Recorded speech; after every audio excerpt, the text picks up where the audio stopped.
Abattoir 5, c'est l'histoire de Billy Pilgrim qui, comme Kurt Vonnegut, a survécu au bombardement de Dresde, une des plus grandes hécatombes de l'histoire.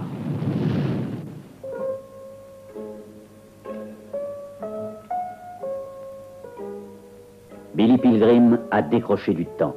Il va et vient dans sa vie passée et future sans pouvoir choisir où il va. Signé par George Roy Hill, connu pour Butch Cassidy le Kid et l'Arnaque, Abattoir 5 a obtenu le prix du jury à Cannes en 1972. Malgré cette récompense et son réalisateur oscarisé, cette adaptation du roman de Kurt Vonnegut a disparu pendant longtemps des radars de la cinéphilie.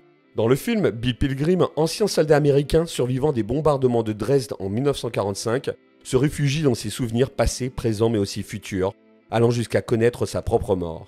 Abattoir 5 est un film radical qui mêle différentes strates temporelles et genres cinématographiques. Merveilleux, comédie, film de guerre, satire sociale, science-fiction avec des extraterrestres.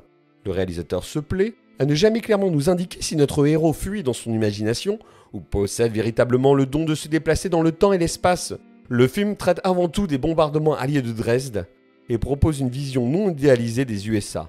Ce long métrage aurait pu s'avérer un exercice de style prétentieux, une œuvre trop arty, un enchevêtrement narratif pop qui aurait nécessité une forte dose de stupéfiants pour être accessible, mais ce n'est jamais le cas. En effet, ce serait oublier que George Roy Hill peut compter sur l'excellente monteuse de Bonnie and Clyde, Didi Allen, pour construire un film qui rappelle les expérimentations soviétiques sur le montage.